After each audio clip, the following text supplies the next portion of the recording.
Bismillahirrahmanirrahim. Assalamualaikum warahmatullahi wabarakatuh. Alhamdulillah. Hamdan kama amar. Wa asyhadu an la ilaha illallah wahdahu la syarika lah. Irghaman liman jahada bihi wa kafar. Wa asyhadu anna sayyidana Muhammadan abduhu wa rasuluh. Sayyidul khalaiqi wal bashar. Allahumma salli wa sallim ala habibina wa syafi'ina wa maulana sayyidina Muhammad. Mattasalat aynun bin nazar wa udhulun bi khabar. Wa ala alihi al-athhar wa ashabil akhyar. Allahumma ya Rabbana لا تدع لنا في هذه الليلة البركة ذنبا إلا غفرته ولا مريضا إلا شفيته ولا غائبا إلا رددته ولا جاهلا إلا علمته ولا فقيرا إلا أغنيته ولا حاجة من حوائج الدنيا والأخرى إلا قضيتها يا أرحم الراحمين. اللهم يا ربنا حبب إلينا ما أحبه حبيبك سيدنا محمد واخسرنا يوم القيامة مع زمرته وتحت لوائه. اللهم يا ربنا ارزقنا التوبة قبل الموت والشهادة عند الموت والجنة بعد الموت. أما بعد. Hadirin hadirat kaum muslimin dan muslimat, para pendengar dimanapun anda berada, para pemirsa dimanapun anda berada, alhamdulillah di malam yang sejuk barengi dengan rintik hujan, semoga ini adalah malam rahmat untuk kita semua, dan semoga Allah menjadikan kita ahli istiqomah, bisa terus dan terus menghadiri majelis yang mulia ini tanpa ada halangan apapun. Dan semoga seperti Allah mempertemukan atau mengumpulkan kita saat ini, semoga Allah mengumpulkan kita kelak di surga bersama Nabi Muhammad sallallahu alaihi wasallam.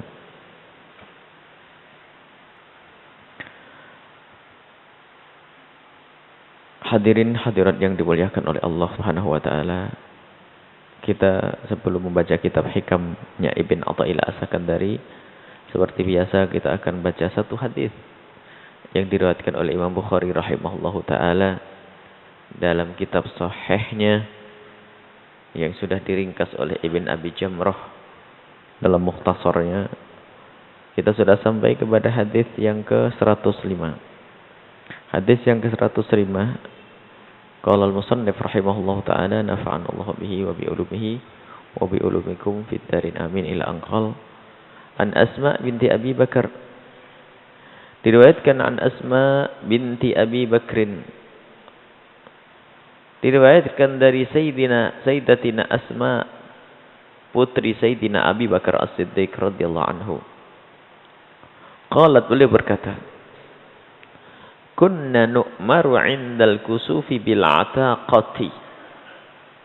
Kunna kami, nu'maru diperintah oleh Nabi, 'indal kusufi tatkala terjadi gerhana, bil 'ataqati untuk memerdekakan budak. Ada riwayat lain yang seolah-olah bertentangan.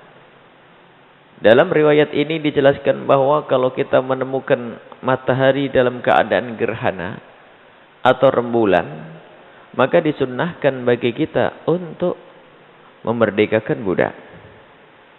Tapi ada riwayat lain yang diriwayatkan oleh Imam Bukhari rahimahullah ta'ala, Imam Muslim, Imam Ahmad, Imam Malik dalam Muwatta'nya, meriwayatkan inna syamsa wal qamara ayatani min ayatillah. Matahari dan rembulan adalah tanda-tanda kebesaran Allah. La yakhsifani, tidak akan menjadi gerhana, limauti ahadin, karena kematian seseorang, wala lihayati, wala li hayati, dan bukan karena hidupnya seseorang. Fa idza ra'aitumuha atau ra'aitumuhuma dalam riwayat berbeda-beda, fafza'u ila sholati. Jika engkau menemukan gerhana seperti itu, maka segeralah engkau pergi untuk melakukan sholat. Hadis yang diriwayatkan oleh para a'immah muhaddisin ini, anjuran bahwa kalau kita menemukan gerhana, kapan mulai gerhana hingga menjadi hilang gerhana, maka di saat seperti itu disunahkan kita untuk melakukan sholat. Tapi ada riwayat yang kita sebut tadi bahwa dianjurkan kita untuk memerdekakan budak. Di sini tidak ada pertentangan. Para ulama menjelaskan, ini tambahan amalan. Jadi amalan sholat, iya. Kalau amalan sholat ini bisa dilakukan oleh semua orang, melarat dan kaya. Orang melarat dan orang kaya bisa melakukan sholat. Adapun masalah ataqah, memerdekakan budak, itu hanya bisa dilakukan oleh orang kaya. Bahkan para ulama menambahkan, menjelaskan tentang itu. Di samping engkau melakukan sholat, dan sholat adalah asas yang tidak boleh ditinggalkan, maka berusahalah engkau untuk bisa memerdekakan budak. Kalau ternyata tidak memerdekakan budak, bersedekahlah engkau. Jadi di saat gerhana matahari dianjurkan kita bersedekah. Dalam hadis yang diriwayatkan oleh Imam Bukhari, yang harus kita pahami juga bahwa adanya gerhana matahari bukan karena meninggalnya seseorang. Waktu Sayyidina Ibrahim ibn Muhammad, putra Nabi Muhammad yang bernama Ibrahim, meninggal, bersamaan itu pula gerhana matahari. Sehingga orang menduga bahwa gerhana itu terjadi karena meninggalnya Sayyidina Ibrahim, putra Rasulullah sallallahu alaihi wasallam. Kemudian Nabi Muhammad mengucapkan bahwasanya matahari dan rembulan gerhana bukan karena matinya seseorang dan bukan karena hidupnya seseorang. Makna lain yang bisa kita pahami bahwa kejadian semuanya ini tidak boleh kita bawa kepada satu makna yang jelek, atau yang sering masyhur kita sebut dengan istilah prasangka buruk kepada Allah Subhanahu wa taala. Dengan adanya gerhana tidak akan terjadi apa-apa. Kalau masyarakat itu ada yang meyakini kalau gerhana begini, aduh, ada begini, ada macam-macam. Dan keanehan di masyarakat kita inilah yang harus kita ganti dengan melakukan sholat. Kalau gerhana matahari mukul-mukul perabot rumah tangga, ya kasihan perabot rumah tangga dipukulin gara-gara gerhana matahari. Pohon-pohon dipukuli biar berbuah. Nggak tahu ini keyakinan dari mana itu. Ada yang umurnya lebih tua sedikit dari kami, insya Allah pernah menemukan itu. Sekarang sudah mulai pudar, alhamdulillah. Jadi zaman dulu itu kalau ada, bahkan ini anehnya belum lama ini, seorang yang ditokohkan itu mengatakan bahwa, wah ini waktu meteng ya, Jawa, orang Jawa yang ngomong. Ini waktu hamil, ya orang Jawa cerita nih, Ustadz Jawa ini, Kiai Jawa. Waktu hamil gerhana matahari tidak masuk kolong ini, makanya begini ini, masuk kolong. Ngapain masuk kolong orang? Orang hamil suruh masuk kolong, repot bener tuh, kolongnya sempit lagi. Aneh-aneh, ada ini. Di Jawa Timur ada semacam itu. Di Jawa Barat ada enggak? Ada juga, sama. Nggak beda berarti. Nggak ada begitu. Kalau orang hamil suruh masuk kolong ranjang ini, kesian bener tuh. Iya, kalau kolong ranjangnya nih sudah hamil tua, kolong ranjangnya sempit ini. Nggak ada hal-hal semacam itu. Jadi kalau ada gerhana matahari, Anda lakukan adalah sholat. Dan sholatnya itu ada 3 macam. Yang pertama seperti sholat qobliyah ba'diyah itu. Sholat 2 rakaat untuk gerhana matahari, selesai. Ya. Untung-untung kalau memang dibarengi dengan khutbah. Kalau dibarengi dengan khutbah, bagus. Dibarengi dengan khutbah, cuman khutbahnya itu adalah setelah sholat. Jadi kalaupun tidak pakai khutbah, ibu di rumah bisa melakukan sendiri-sendiri, ada gerhana langsung sholat 2 rakaat selesai, mendapatkan keutamaan. Setelah itu sambil sedekah. Kalau pengen naik pangkat, sholatnya itu adalah 2 rakaat juga, cuman 2 kedua rukuknya diulang. Setiap satu rakaat 2 kali rukuk. Berarti 4 kali rukuk. Jadi rakaat pertama, waladhdallin amin, baca surat, rukuk. Berdiri lagi, Fatihah, surat, rukuk lagi. Baru sujud. Jadi rukuknya diulang 2 kali. Jelas ya? Itu keutamaan. Lah kalau pengen utama lagi, yang ketiga, sama kayak begitu.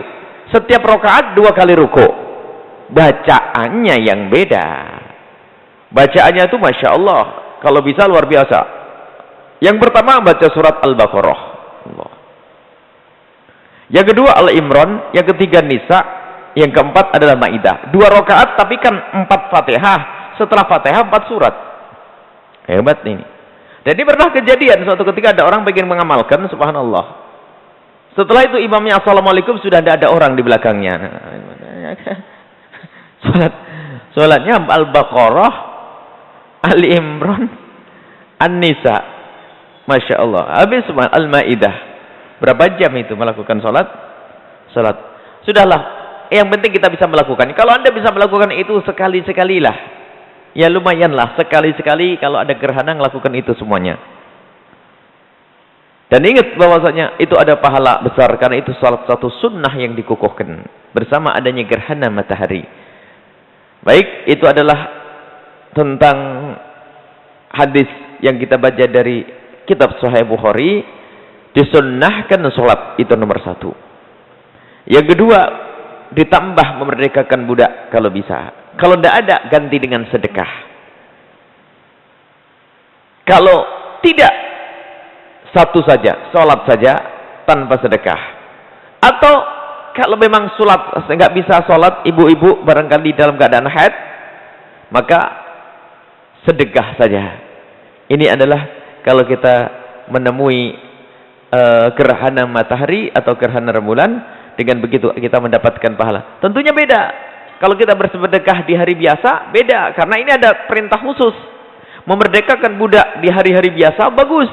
Tapi memerdekakan budak saat gerhana matahari, ada lebih bagus tentunya. Lebih besar pahalanya. Karena dalam irama patuh kepada Nabi Shallallahu Alaihi Wasallam. Baik, sampai di sini saja. Intinya, jangan ada kepercayaan ya. Yang makna lain yang kita hadirkan tadi. Tidak ada istilahnya hari busuk, hari buruk, hari jelek. Tidak ada. Jangan sampai ada yang percaya tentang itu semuanya.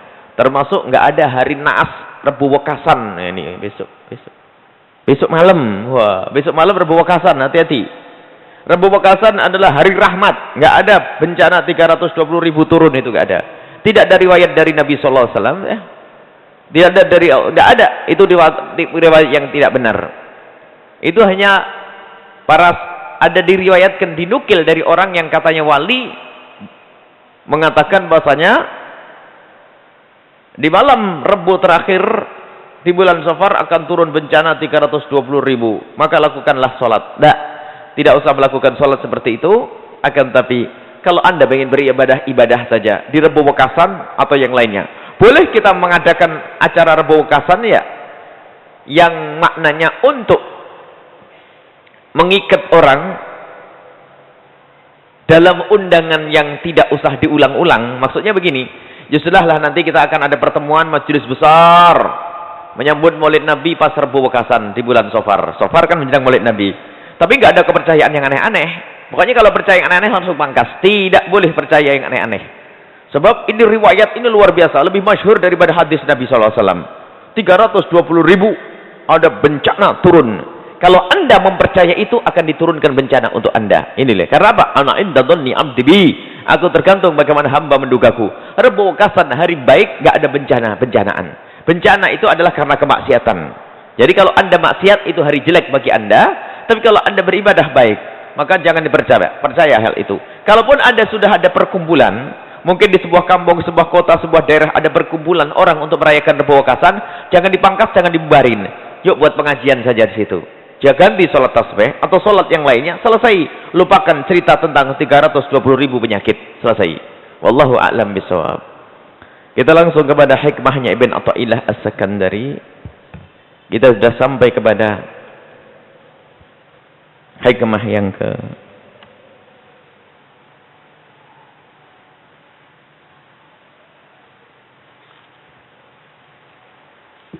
apa?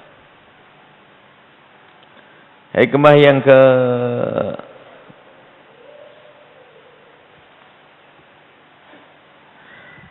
124. Al-hikmatur rabi'atu wal 'ishruna ba'dal mi'ati. Hikmah yang ke 124. Qala al-musannif rahimahullahu ta'ala nafa'ana Allah bihi wa bi ulumihi wa bi ulumikum fid darin amin ila anqal. Kaifa tukhtaquku lakal awaidu wa anta lam tahriq min nafsikal awaida. Kaifa, bagaimana? Tukhtaroku akan dijebol, dilanggar, laka bagimu al-awaid, kebiasaan. Bagaimana akan terjadi sesuatu yang luar biasa padamu, gitu maksudnya. Jadi kebiasaan ini kalau dijebol menjadi tidak biasa. Maksudnya bagaimana terjadi kejadian yang luar biasa, khariqul adah, keramat gitu loh, bisa terbang di awan-awan, berjalan di atas air, macam-macam. Bagaimana akan bisa engkau menemukan khariqul adah, kejadian yang luar biasa padamu, yang tidak biasa, keramat. Wa anta, sementara engkau lam tahrik, tidak pernah mencoba untuk melawan atau menjebol, melanggar min nafsika, pada dirimu, al awaidah, kebiasaanmu. Di sini dikatakan bahwa bagaimana engkau akan mendapatkan sesuatu yang luar biasa, karamah, khariqul adah, sementara engkau sendiri tidak pernah khariq dari adati nafsika. Kau tidak pernah mencoba menjebol kebiasaan hawa nafsumu, kebiasaan dirimu. Kita sering dengar cerita khariqul adah, wali aneh-aneh. Jadi kalau orang aneh di Indonesia itu jadi wali langsung. Ini unik ya, wali aneh. Biarpun orang alimnya kayak apa, kalau belum ngelantur omongannya belum jadi wali gitu. Ini di Indonesia memang wali-wali ngelantur gitu. Kalau sudah nganang-nganai jadi wali. Ternyata bukan di Indonesia saja. Dr. Muhammad Said Rabantan Al-Buti di Syam cerita begitu. Bahkan lebih parah lagi. Jadi orang itu biarpun alim kayak apa, kalau belum ada kejadian aneh, itu tidak dianggap sebagai wali. Hikmah Ibn Athaillah As-Sakandari mengingatkan bahasanya engkau tidak akan mendapatkan kejadian yang luar biasa kecuali engkau sudah bisa melanggar kebiasaanmu, kebiasaan jelekmu, nuruti hawa nafsumu. Kan hakikat khariqul adah itu adalah khariqu adati nafsik, melanggar, melawan kebiasaan hawa nafsumu itu loh. Jadi keramat yang sesungguhnya itu adalah bukan engkau bisa terbang di awang-awang. Itu burung nggak pernah bangga dari dulu terbang, bukan itu. Akan tapi engkau bisa melawan hawa nafsumu, itu loh keramat untukmu. Sekarang orang pengen angan-angan, wah begini. Bahkan kadang-kadang keramatnya orang diaku-aku. Itu karena saya bisa. Kadang bohong-bohong. Baik, sebelum itu kita akan mulai dari pembahasan bahwa sunan atau sunnatullah itu ada yang sunnah jariyah atau sunnatullah yang sudah biasa terjadi kepada hambanya. Misalnya ya kita lapar makan, kita ngantuk tidur. Kita mau pergi ke sana, kita berjalan seperti biasa. Dan orang berjalan dengan kaki, itu adalah sunnatullah. Dan ada sunnah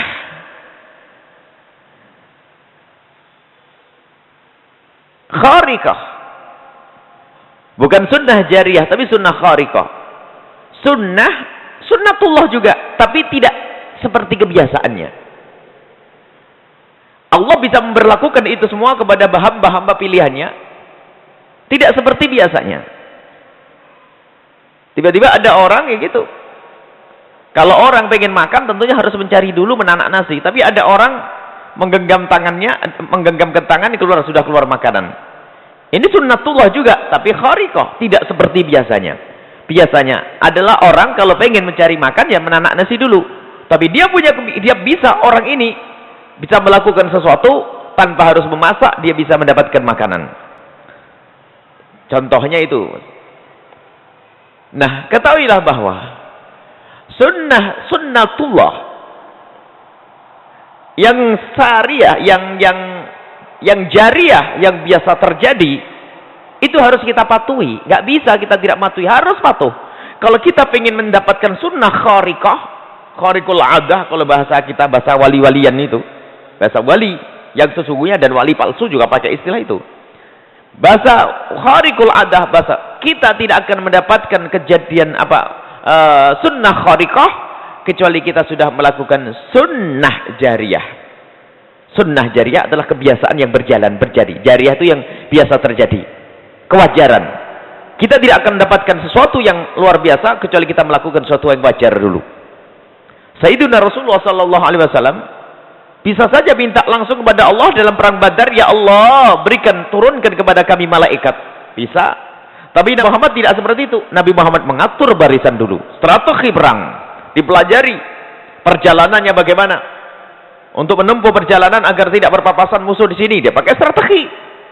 Itu sunnah jariyah, secara zahir harus begitu. Waktu Nabi Muhammad mau hijrah, lihat.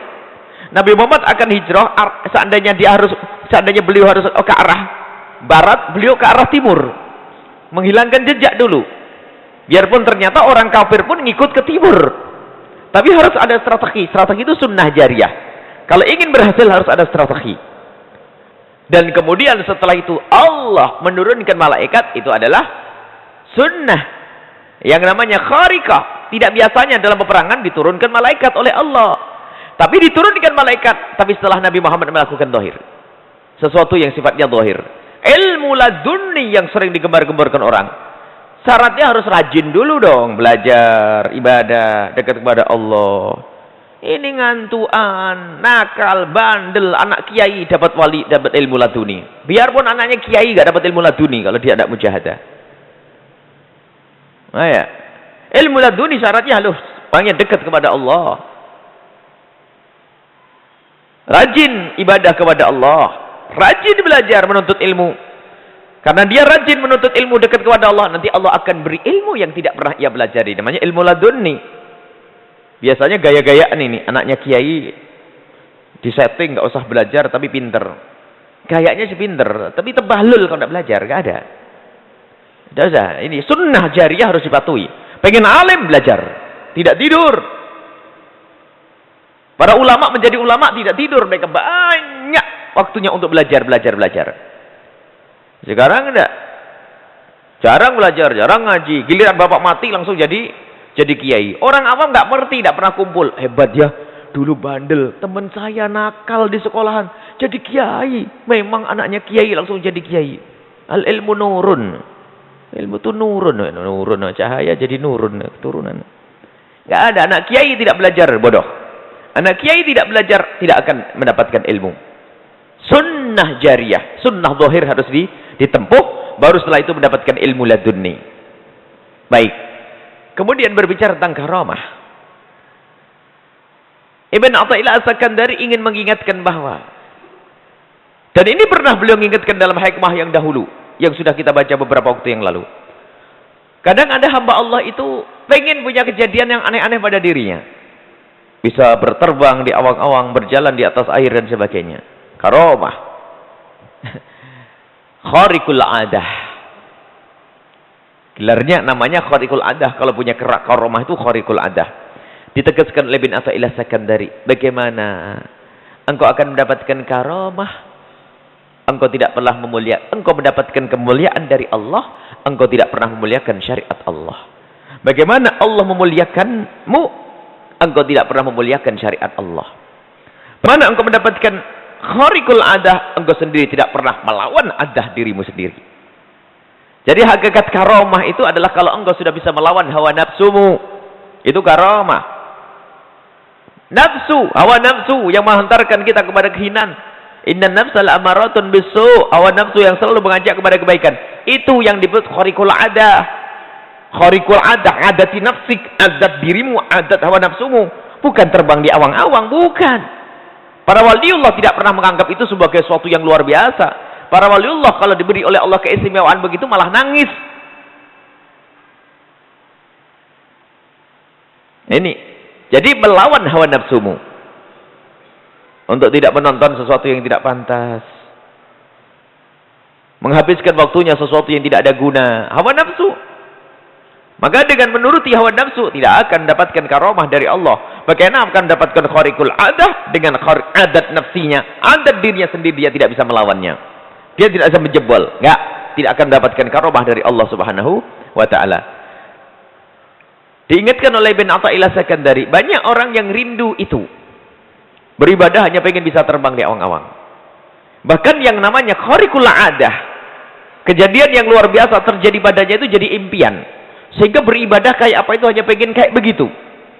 Dan ketahuilah, ia keluar dari manhaj para aulia. Para waliullah itu paling takut kalau mendapatkan hal-hal kayak begitu. Dan beliau tidak menyatakan langsung kalau dirinya adalah punya keistimewaan. Bahkan sesuatu yang diberikan oleh Allah kepada wali, sang wali itu sendiri mengatakan itu istidraj bagi saya. Itu ujian. Itu bukan sesuatu yang menjadikan saya selamat kalau saya toleh. Ngaku-ngaku punya keramat. Kalaupun punya, mereka akan menutupi karena takut masuk bab sombong. Mungkin dia bisa melakukan sesuatu yang luar biasa dahsyat. Ada mungkin orang suatu ketika ada orang pengen memindah satu hal. Orang pada tidak bisa memindah. Akhirnya dia itu diberi oleh Allah kemudian untuk memindah tanpa bantuan orang lain.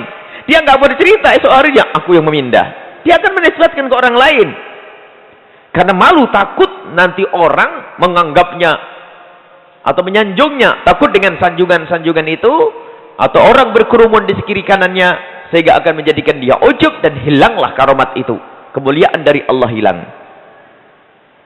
Sehingga kalau orang sudah paham makna ini, dia akan terjaga dan aman. Kadang sekarang itu lihat, ngaku-ngaku punya karomah, itu hanya pengen dikerumuni oleh orang, pengen dikerumuni oleh umat, sampai mengaku pernah misalnya ketemu Nabi Muhammad SAW. Hebat. Kami ingat, kami nukil nanti dari Syekh Muhammad Said Ramadan Al-Buti. Beliau itu sangat cermat. Beliau adalah seorang saleh minas solihin, termasuk kekasih Allah yang masih hidup pada zaman sekarang. Beliau punya bapak, seorang ayah, seorang wali besar yang alim, yang Said Alwi Al-Maliki mengomentari tentang abahnya Dr. Muhammad Said Ramadan Al-Buti bahwasanya hada waliyul ulama wa alimul awliya. Abahnya Dr. Buti adalah walinya para ulama dan alimnya para wali Allah. Dan punya anak Dr. Muhammad Said Ramadan Al-Buti, beliau mensyarah hikam panjang lebar. Dan beliau lihat waktu mengomentari tentang syarah hikam ini, beliau mengingatkan ada sebagian orang itu pengen dianggap punya karomah karena dengan begitu dia akan banyak pengikutnya.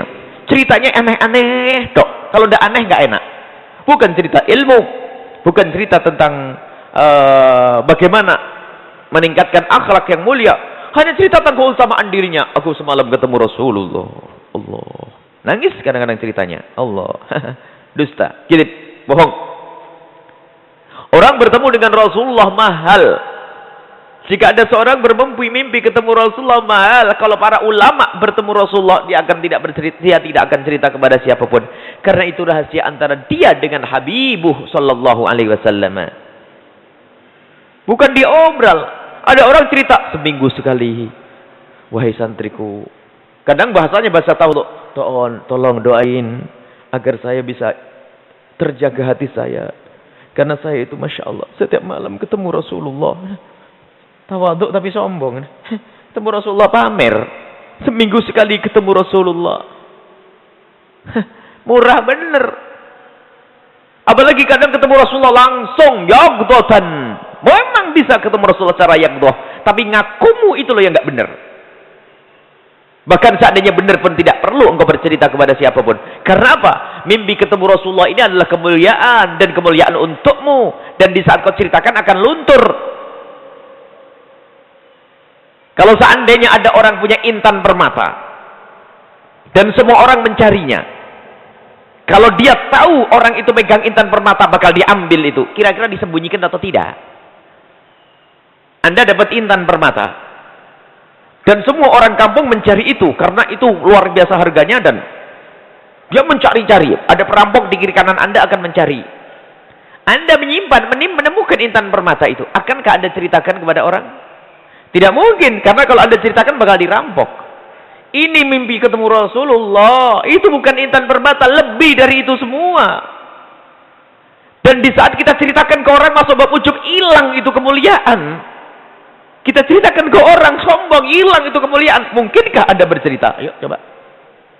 Mungkinkah Anda bercerita tentang Anda bertemu Rasulullah SAW? Ini ada orang kemarin, kalau kata Habib Hasan Syatiri cerita, orang kemarin sore digigit semua Rasulullah, main-main Rasulullah. Kalau benar hak, kalau dia ngomong ketemu Rasulullah benar, niscaya perilakunya juga berubah. Ngaku ketemu Rasulullah, perilakunya nggak berubah. Hanya pengen makom cium tangan, umat banyak karena ketemu Rasulullah. Awas, hati-hati. Zaman sekarang ada orang dikit-dikit ketemu Rasulullah, lihat perilakunya, akhlaknya kayak apa.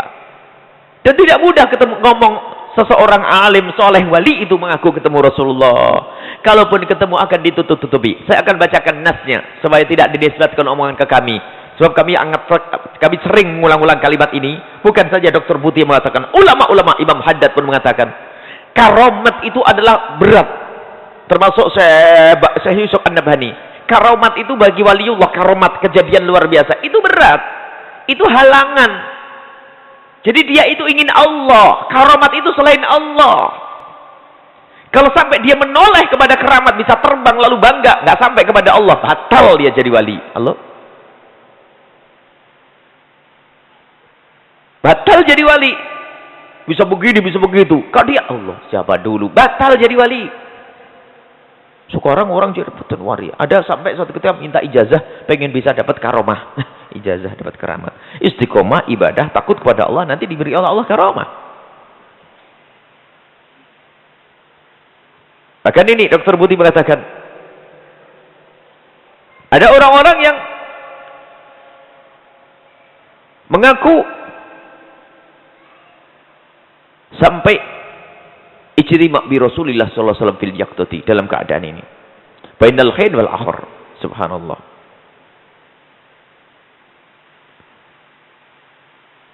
Kemudian diceritakan oleh Dr. Putih bahasanya kadang membawa berita-berita yang luar biasa. Dan itu semua adalah zur, dusta, bohong. Sebab kalau bang benar ini bisa dilihat nanti Hikam Ibn Athaillah As-Sakandari yang disyarah oleh Dr. Putih.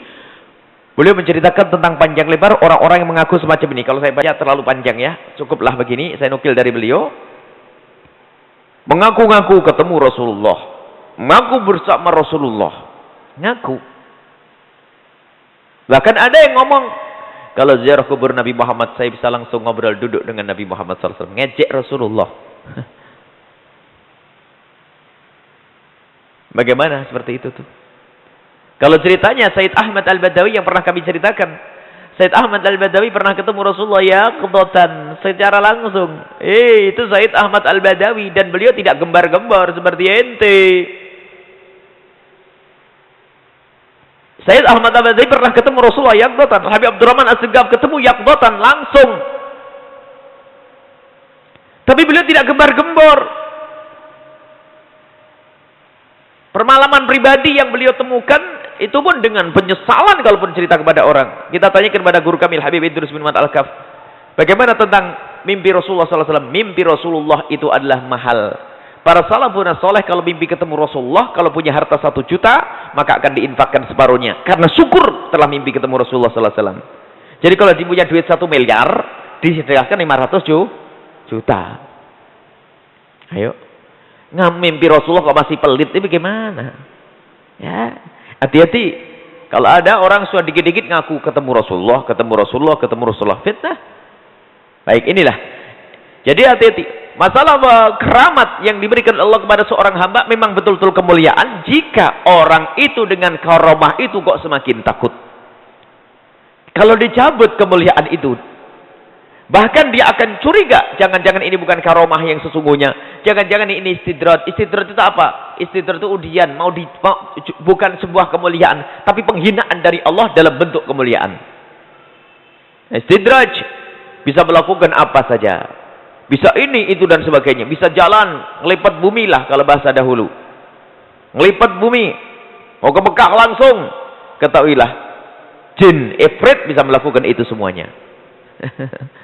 Ifrit, kisahnya Nabi Sulaiman alaihissalam. Ifrit bisa melakukan itu semuanya. Jadi bisa saja bantuan ifrit itu, orang bisa melakukan itu. Intinya yang diingatkan oleh Ibn Atha'illah As-Sakandari, jangan matamu, jangan hatimu rindu untuk mendapatkan keanehan-keanehan semacam itu. Kalau engkau ingin mendapatkan kemuliaan yang sesungguhnya, ingin mendapatkan kharikul adah yang sesungguhnya, hendaknya yang engkau terobos, yang engkau langgar adalah kebiasaan dirimu, hawa nafsumu. Itulah hakikat karomah. Bukan kebiasaan sunnatullah yang aneh, yang kau inginkan agar berubah. Akan tapi yang harus kau lakukan adalah bagaimana engkau melawan hawa nafsumu. Itu adalah hakikat. Jadi kharikul adah itu bukan kharikul adat atau sunnatillah, tapi kharikul adah adalah kharikul adati nafsik. Langgarlah kebiasaanmu, itulah karomah. Kebiasaan hawa nafsumu. Hawa nafsu, lihat, senang kepada kesombongan, senang kepada ini, senang ini, sampai kepada yang haram, maka lawan hawa nafsumu, maka engkau akan dapatkan keramat di hadapan Allah Subhanahu wa taala. Inilah, karena ini sebetulnya hikmah ini diulang-ulang. Dulu pernah kami sampaikan panjang lebar bahwa hakikat karomah itu ternyata adalah istiqomah di saat beribadah. Bukan keanehan-keanehan itu. Jangan mimpi keanehan-keanehan. Jangan berhayal pengen dapat yang aneh-aneh.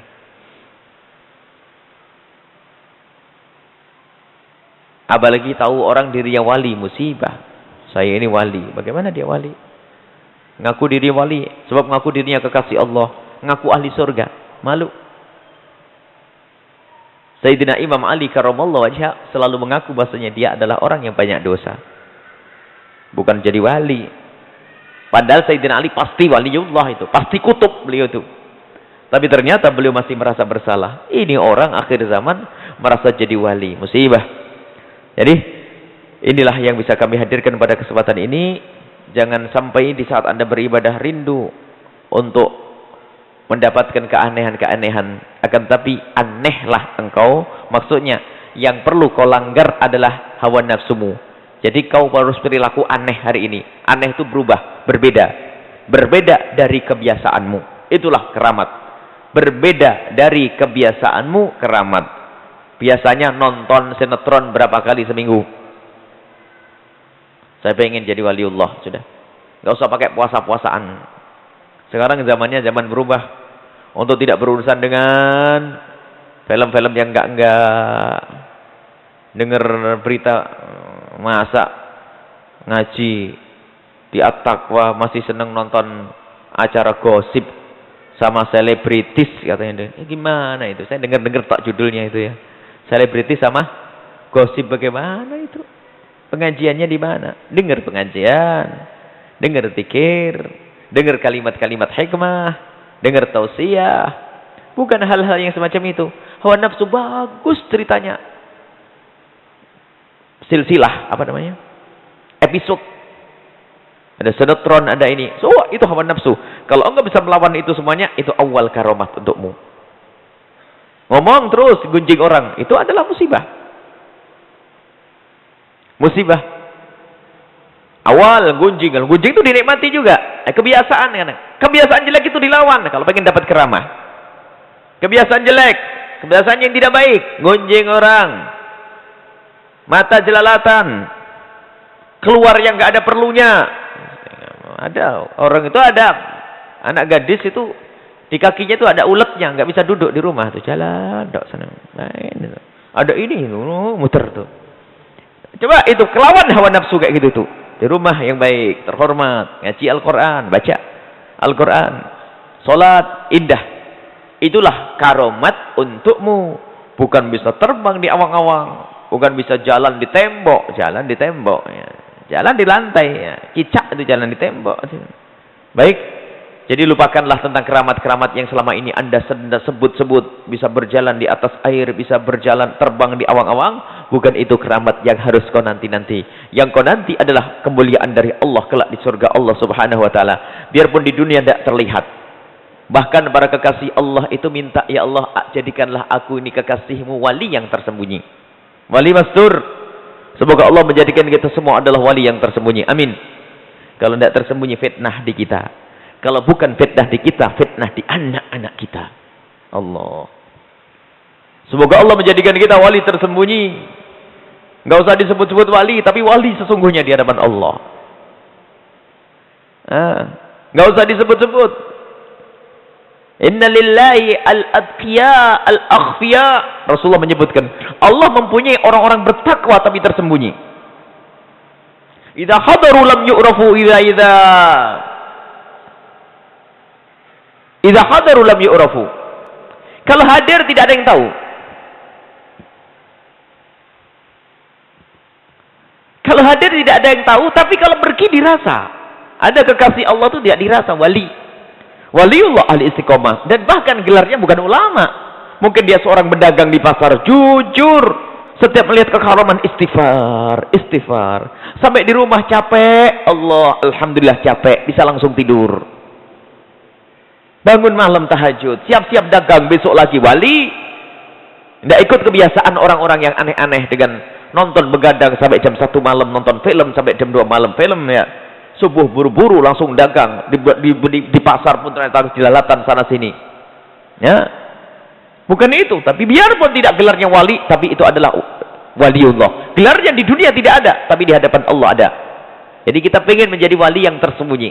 Al-akhfiya, tidak usah disebut-sebut di dunia ini. Tetapi di akhirat kita punya gelar kekasih Allah Subhanahu wa taala. Sebab kalau gelar wali di dunia bisa saja itu fitnah untuk kita merasa, iya memang aku jadi wali. Buktinya aku ngapa-ngapain merasa dia kayak orang Yahudi, nahnu abna'ullah wa hibba'uh, aku anak-anak Allah dan kekasih-kekasih Allah.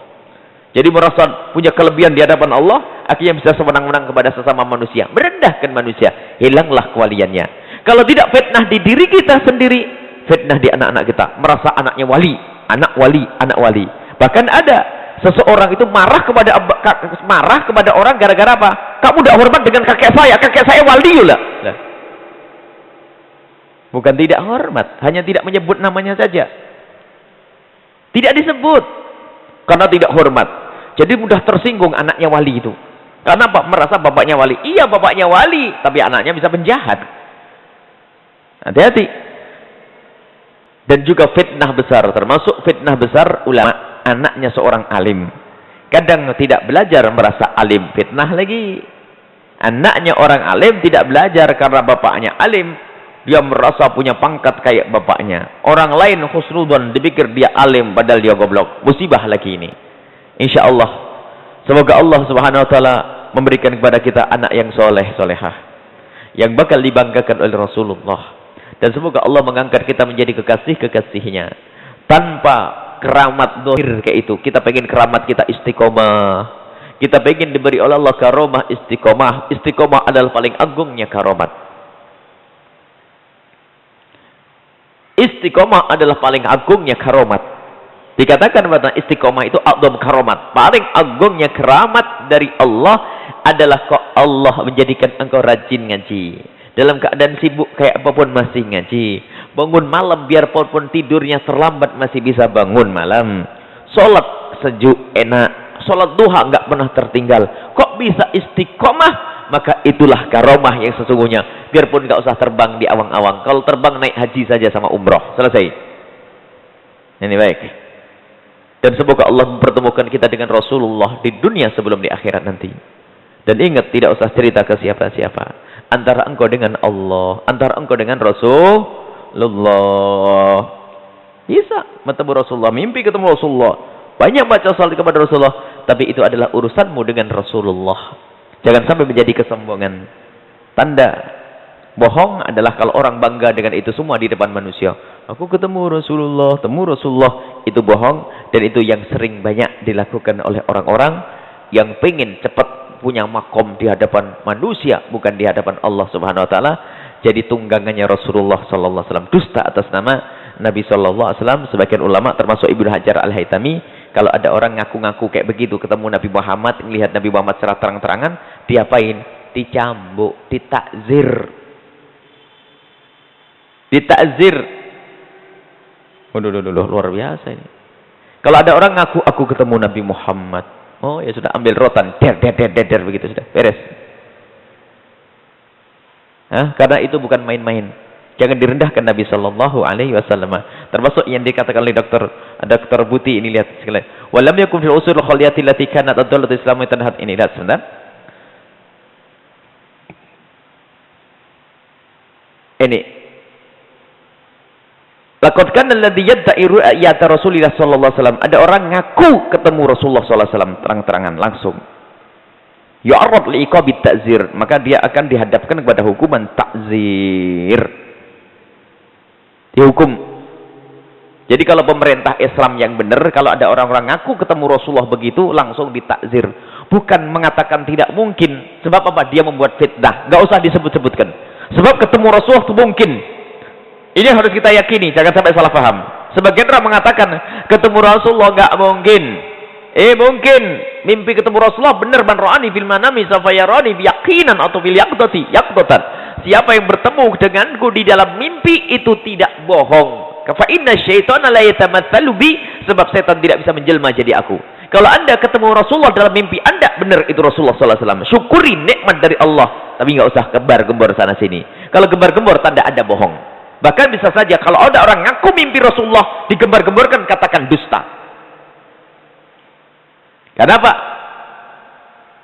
Barang mahal kok diobral-obralkan, pasti bohong dia. Pasti dia punya maksud lain biar dianggap dia lebih bagus dari yang lainnya, punya karomah. Itu kiai semuanya belum pernah ketemu Rasulullah, hanya aku. Hebat, hanya aku ketemu Rasulullah. Padahal kiai ketemu Rasulullah juga tidak ngomong-ngomong. Ini yang ngaku-ngaku malah tidak ketemu Rasulullah itu. Hati-hati.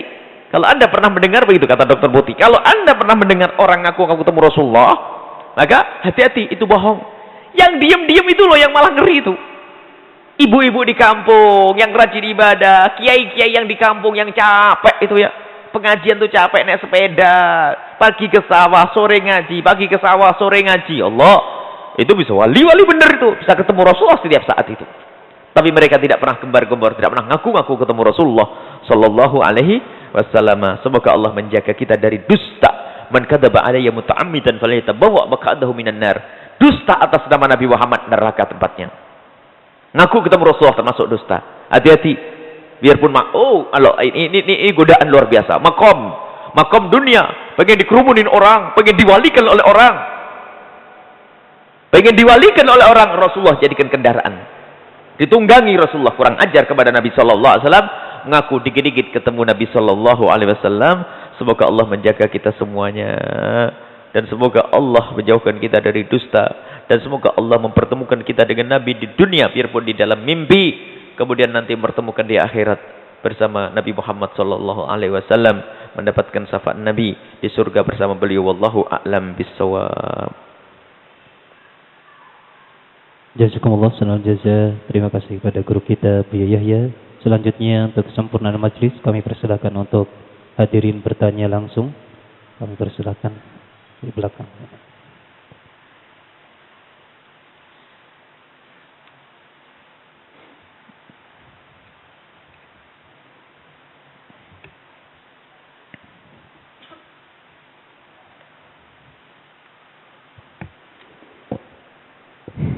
Bismillahirrahmanirrahim. Assalamualaikum warahmatullahi wabarakatuh. Salam. Buya, bagaimana kalau misalnya ada seorang yang bermimpi bertemu dengan Rasulullah SAW, lalu Rasulullah di dalam mimpi itu misal berpesan, menitip pesan untuk umat yang lain. Apa ketika menyampaikan pesannya dia hanya menyampaikan pesan tanpa diembel-embeli, aku bermimpi dengan Rasulullah dan Rasulullah menyampaikan salam atau menyampaikan pesan, begitu. Dan bagaimana adab kita terhadap para turunan wali Allah agar tidak ada suuzon kepada kita, gitu. Itu saja. Terima kasih. Assalamualaikum warahmatullahi wabarakatuh. Waalaikumsalam warahmatullahi wabarakatuh.